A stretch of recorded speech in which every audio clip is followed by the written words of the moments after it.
राजनीति तो है ही जी। राजनीति नहीं होती तो एक प्रदेश का मुख्यमंत्री इस तरह की हरकत नहीं करता। जो उन्होंने किया वो मुझे उसमें गहरी साजिश की बू आती है। अब उसके पीछे कौन है ये तो समय आके पता चलेगा। क्या बीजेपी ऐसा करवा रही है या कोई और संकेत है। मगर ये बड़ा अचंभा होता है कि एक तरफ हरियाणा के अंदर आम आदमी पार्टी, बीजेपी और कांग्रेस के लोग ये कहते हैं कि हम अपना हक लेंगे पानी का, वहीं पंजाब के अंदर वही लोग, उन्हीं की पार्टी के लोग कहते हैं कि एक बूंद भी हम पानी नहीं देंगे। क्या ये सवाल उठा रहा है हमारे प्रदेश की जनता के सामने कि ये जो राष्ट्रीय पार्टियां हैं ये हरियाणा को अंधकार में धकेलना चाहती हैं?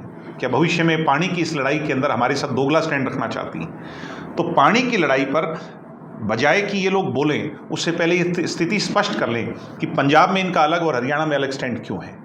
तो ये बहुत अभी शायद हमें कम महसूस हो रहा है। आने वाले टाइम में अगर पानी की लड़ाई इसी तरह चलती रही, देखिए अब कह रहे हैं कि 21 को पानी छोड़ दिया जाएगा, 21 के बाद 21 से नया वो स्टार्ट हो जाएगा कैलेंडर ईयर का, मगर फिर समस्या आ जाएगी। ये तो 5-6 महीने बाद फिर खड़ी हो जाएगी समस्या। जब हमारा कोटा पूरा हो जाएगा उसके बाद पानी की लड़ाई तो फिर शुरू हो जाएगी। अल्टीमेटली क्या ये लड़ाई यहीं ख़त्म हो जाएगी? मैं ऐसा नहीं मानता। इस पर इन पार्टियों को सीरियसनेस से अपना एक स्टैंड क्लियर करना होगा और जो हरियाणा का हक है उसको दिलवाना होगा। तो आपकी बात ठीक है, मैं इस बात से सहमत हूँ कि इसके पीछे ये राजनीति से प्रेरित मामला है। तो सेंटर की क्या भूमिका मानते हैं? सेंटर की भूमिका, जब वो पंजाब में सेंटर वाले जाते हैं तो उनकी बात कह देते हैं, जब हमारे वाले लोगों से मिलते हैं तो हमारे पक्ष की बात कह देते हैं। वो इस गेंद को दोनों कोर्ट में धकेलना चाहते हैं और अपना पीछा छुड़वाना चाहते हैं, जबकि सुप्रीम कोर्ट का फैसला हमारे हक में है, हमारा पानी का अधिकार हमें मिले। तो कहीं ना कहीं हरियाणा के साथ जो एक कुठाराघात हो रहा है, मुझे ऐसा भी नज़र आता है कि वहाँ पे आने वाले समय में चुनाव हमारे से पहले है, तो वहाँ के लोगों के सामने ये सभी पार्टियाँ, तीनों पार्टियाँ इसको चुनावी इशू भी बनाना चाहती हैं और हरियाणा उसकी कहीं भेंट ना चढ़ जाए, ऐसा हम नहीं होने। मैंने 3 बारी में पत्रकारों से जब मिल रहा था सिरसा में, तो मैंने ये विषय उठाया। किसी ने मेरे से यही बात पूछी जो आप पूछ रहे हैं। देखिए, आप डीएनए को नहीं बदल सकते। जब आपको एक कक्षा के अंदर, जैसे हम सवाल उठाते हैं मदरसों पर, जो देश के अंदर बड़ा आतंकवाद का एक वो बन जाता है। हमने देखा जहाँ पाकिस्तान के अंदर भी जो हमने अटैक किए, उसमें मदरसों के अंदर जा कर के वो ज़्यादा इस तरह का टेररिज्म पनप रहा था। सो यहाँ पर जो हो रहा है, मैं नाम नहीं लूँगा, मगर इनका डीएनए क्या है? इनका डीएनए है कि हिंदू को मुसलमान से लड़ाओ। जहाँ पर वो स्थिति इनके काबू नहीं आई, वहाँ पर जाट को गैर जाट से लड़ाओ, भाई को भाई से लड़ाओ। तो ये किसी भी हद तक चले जाएंगे। और ये उस कक्षा में पढ़ने वाले कुछ लोग तो अपनी ज़बान पर ताला लगा लेते हैं, एक्शन उनके वही हैं, और कुछ की जो मन की बात है ज़बान पे आ जाती है। अब जो सोफिया कुरैशी के बारे में कहा गया, उससे ज़्यादा कमज़ोर बात नहीं हो सकती। सो ये हमारे देश के लिए बड़ी चिंता का विषय है कि क्या हम उन लोगों के हाथ में, सत्ता तो हमने सौंप दी, मगर वो हमारी आने वाली नस्ल को किस ओर धकेल रहे हैं। प्रोग्रेसिव पॉलिटिक्स करने की बजाय, काम की राजनीति करने की बजाय, वो लोग हमें सिर्फ और सिर्फ जाति पाति धर्म मजहब, भाई को भाई से लड़ाना, किसी ना किसी तरह अपने राजनीतिक लाभ के लिए इस हाशिए पे हमें छोड़ रहे हैं। ये चिंता का विषय। हरियाणा विधानसभा चुनाव हुए 1 साल हो गया है, आपने खूब मंथन चिंतन कर लिया होगा। क्या कारण रहा कि आपने, बीजेपी ने, दोनों ने 4.5 साल मिलकर राज चलाया? वो अल्पमत से 40 से लेकर वो 50 पर पहुंच गए, आप 10 से 0 पर आ गए। क्या कारण मानते हैं? ये कारण यही है कि प्रदेश के अंदर जब हमने स्थायी सरकार देने का फैसला बीजेपी के साथ किया था, जिसमें ये भी विधायक थे, ढांडा साहब भी थे, हमारे 10 विधायक थे, 10 विधायक के दम पर हम सरकार नहीं बना सकते थे। तो हमने ये पहले फैसला किया, इन लोगों ने फैसला किया कि हमें कांग्रेस को ऑफर देना चाहिए। हमने कांग्रेस को ऑफर दिया, जिसको चोई भूपेंद्र सिंह हुड्डा ने ठुकरा दिया था उस समय, क्योंकि वो कहते थे कि उनके पास जो है ना निर्दलीयों का सहारा नहीं है। तो फिर अस्थायी व्यवस्था कायम हो रही थी। प्रदेश की जनता ने उस समय ये आवाज़ उठाई कि स्थायी व्यवस्था कायम की जाए, दोबारा चुनाव में मत धकेला जाए इस प्रदेश को। स्थायी व्यवस्था कायम करने के लिए दुष्यंत चौटाला ने भारतीय जनता पार्टी के साथ सरकार में साझा किया। मुद्दों के आधार पर हम गए थे सरकार के अंदर, उन तमाम मुद्दों को हमने पूरा किया। लगभग मुद्दे कोई एक आधा रह भी गया होगा, उन पर हमने लड़ाई लड़ी और उन्हें पूरा किया।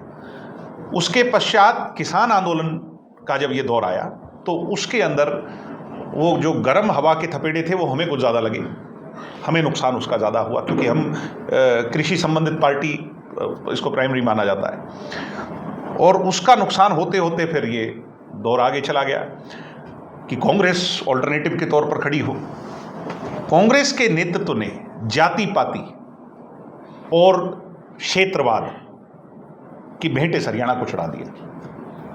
अब आप ये देखिए कि अगर वो जाति पाति के मामले में नहीं उलझाते चुनाव के उस समय में, तो क्या शैलजा जी को अलग किया जाता, क्या दूसरे नेताओं को वहाँ पर छोड़ा जाता?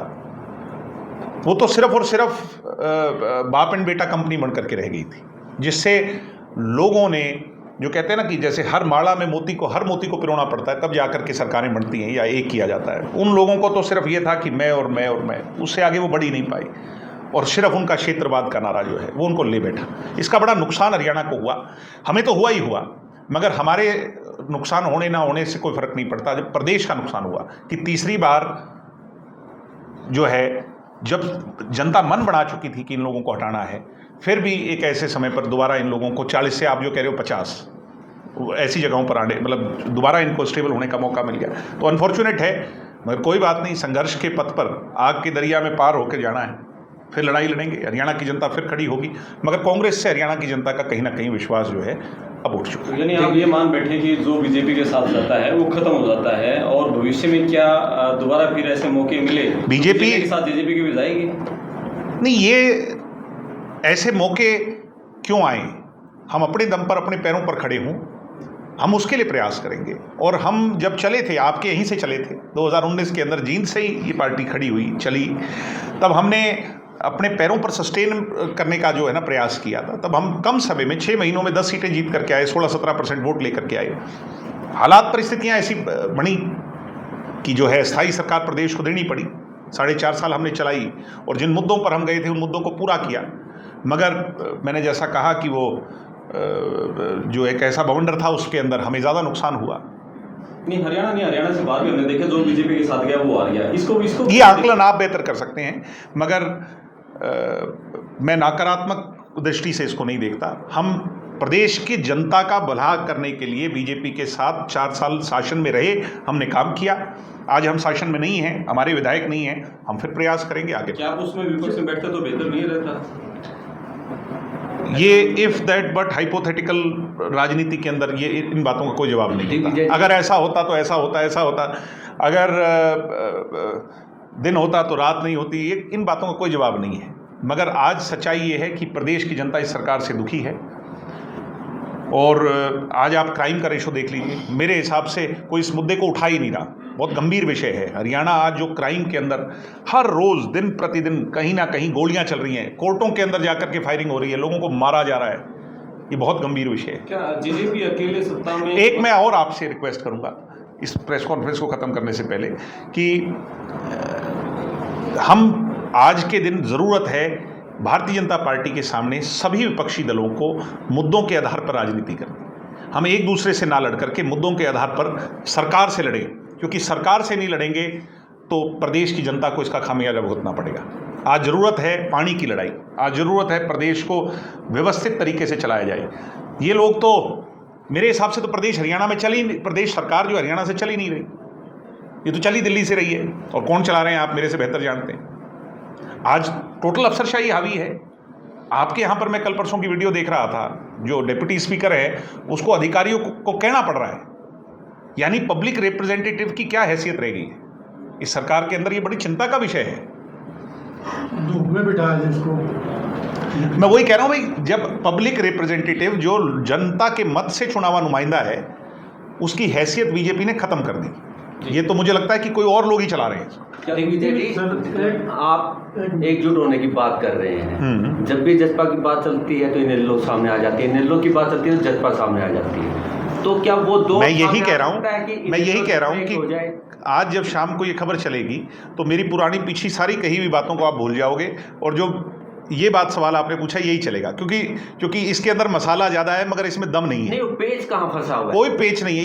ये इस बात को, चैप्टर को ख़त्म कर दिया जाए। प्रदेश की जनता को आज क्या चाहिए, इनेलो और जेजेपी के बीच में क्या चल रहा है, इसको प्रदेश की जनता से कोई लाभ नहीं होगा। किसने क्या कहा, मुंह से क्या कड़वा बोला, जो जैसा बोला वो अपना भरेगा।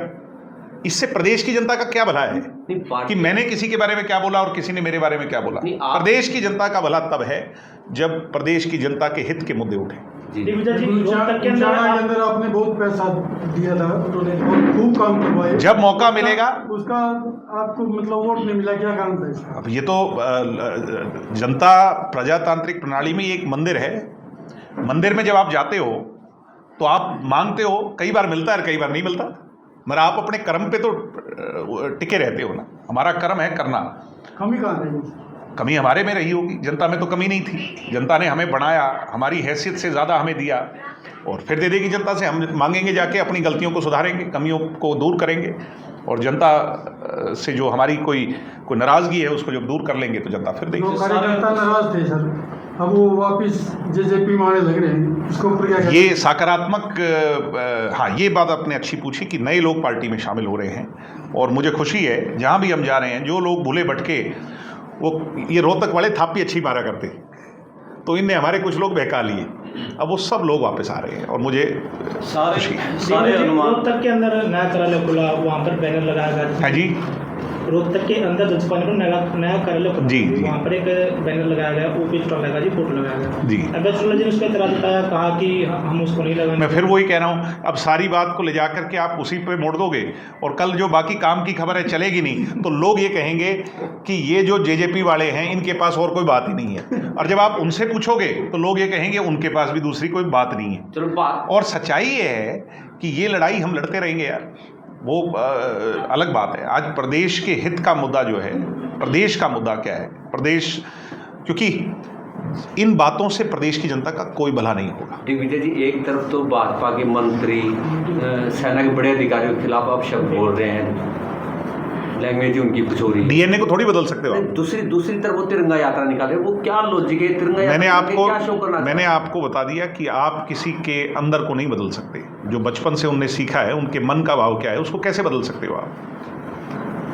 हो सकता है बीजेपी के अंदर भी अच्छे लोग हों, बीजेपी के अंदर भी बहुत अच्छे लोग हैं, ऐसी बात नहीं है, हर पार्टी में अच्छे लोग होते हैं, मगर कई बार आपके अंदर जो जहर की तरह डाल दिया गया है वो कभी तो जवान पे आ जाएगा ना। जब ऐसा मौका होएगा तो जवान पे फिसल जाएगा। अब ये जो वो कहाँ के मंत्री ने जो कहा है मध्य प्रदेश, तो कितना अनफॉर्चुनेट है कि कैसे हमारे आप मोरल डाउन कर रहे हो। महिला ऑफिसर जो बेचारी हौसला कर करके अपने घर बार को छोड़ करके, हमारे यहाँ कल्चर नहीं था, वो व्यवस्थित इस व्यवस्था को परिवर्तित कर रही हैं और मोदी जी कह रहे हैं कि हम बेटियों को आगे बढ़ाएं, वहीं उनका मंत्री कह रहा है कि इस तरह की बात, तो ये अनफॉर्चुनेट है। और बीजेपी के अंदर ये कल्चर बहुत ज़्यादा गहरी तरीके से ये जहर भर दिया गया है और इसका खामियाजा आज नहीं, आने वाली नस्ल को भुगतना होगा। तो इसलिए मैं देश की जनता, प्रदेश की जनता से कहूँगा कि इनके असली रंग रूप को पहचानें। दिग्विजय जी, जजपा ने वादा किया था कि युवाओं को प्राइवेट सेक्टर में आरक्षण देने का, हमने दिया जी, पेंडिंग रहेगा था, तो क्या हमने तो कानून बना के दे दिया। अब उसके खिलाफ कुछ प्रभावित लोग, ज़्यादातर उसके अंदर कांग्रेस के लोग हैं, वो लोग कोर्ट में चले गए और उन्होंने इस मामले को उठा दिया इंडस्ट्रीज़ के नाम से, जबकि ज़्यादातर इंडस्ट्रीज़, मारुति से बड़ी तो कोई इंडस्ट्री नहीं है हरियाणा में। उनके डायरेक्टर ने ही कहा था कि हम खुश हैं 75% देने में, तो कोई इस तरह के लोग चले गए, कोर्ट से वो स्टे हो गया। अब स्टे हो गया तो माननीय अदालत ने फैसला करना है, वो आज हो कल हो जब भी हो। मगर मैं एक बात कहना चाहता हूँ, हरियाणा प्रदेश के लिए रोजगार की, सुनिश्चित रोजगार हमारे प्रदेश के लोगों को प्राइवेट सेक्टर में करने की लड़ाई को हम अपने अंतिम दम तक लड़ेंगे, जब तक सांस है तब तक लड़ेंगे।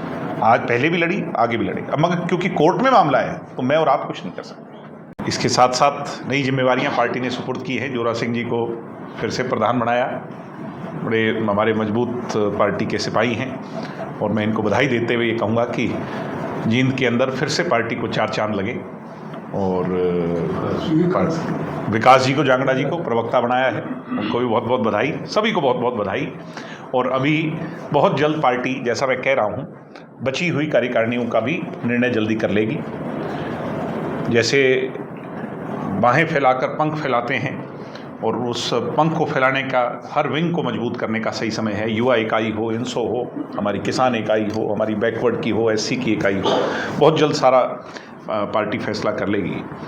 और उसके बाद पूरे प्रदेश भर के अंदर हमारे शीर्ष नेतृत्व जो है प्रदेश का दौरा करेंगे, सभी 90 विधानसभाओं में जा कर के लोगों से रूबरू होंगे, लोगों का सुख दुख जानेंगे और प्रदेश की जो मूलभूत ज़रूरियात की जो आज की समस्याएं हैं सरकार के सामने उसको मुद्दा बनाकर उठाएंगे। इसके साथ साथ एक पानी का बड़ा गंभीर विषय चल रहा है। भाखड़ा का जो पानी हमें मिलता है उसमें पंजाब ने कटौती कर दी और अनप्रेसिडेंटेड तौर पर देखा जाए तो भगवंत मान जी ने सारी सीमाओं को लांघते हुए कानून को अपने हाथ में लेकर के भाखड़ा पर ताला लगा दिया, जो डैम पर वहाँ पर उसकी व्यवस्था है, और बंधक भी बढ़ा दिया कुछ लोगों को। तो ये हमारे संघीय ढांचे पर चोट है। ये केवल चोट जो है वो सिर्फ हरियाणा पंजाब की लड़ाई नहीं, क्योंकि हरियाणा के लोगों ने पंजाब के लोगों को सदैव किसी भी संघर्ष में खीर खिलाई, उन्हें अपनी पलकों पर बिठाया, उन्हें अपना माना और उन्होंने भी हमें अपना माना। मगर एक व्यक्ति की वजह से दोनों स्टेट्स के रिश्ते इस कदर बिगड़ जाएं, ये बहुत गलत है। इसलिए पानी का फैसला बहुत जल्द होना चाहिए और हमारी पार्टी की टॉप लीडरशिप जो है अगले 1-2 दिन के अंदर दोनों गवर्नर से मिलकर के उस पर ज्ञापन सौंपेंगे और टाइमलाइन डिसाइड कर करके अगर उसमें टाइम फ्रेम में फैसला नहीं होता तो इस पर बड़ा आंदोलन पूरे प्रदेश भर में जो है वो शुरू करेंगे। क्योंकि पानी, देखिए, ये हमारी इंटीग्रिटी का मुद्दा है। पानी नहीं होगा तो भविष्य नहीं होगा, पानी नहीं होगा तो किसान नहीं होगा, किसान नहीं होगा तो ये तो इस प्रदेश की तो जो जीडीपी है वो निर्भर ही किसान कृषि पे है। तो बहुत ज़रूरी है कि हमारा पानी हमें मिले, एक एक बूंद भाखड़ा का जो हमारा तय पानी है वो हमें मिले और एसवाइएल का भी पानी, चाहे वो इस रूट से या उस रूट से कैसे भी हो, वो पानी हमें मिले। तो वो भी हमें भविष्य में देखना होगा। तो आज तो यही विषय थे, बाकी आपके जो प्रश्न होंगे आपसे उस पर वार्तालाप कर लेंगे। फिर से आपका पधारने पे धन्यवाद।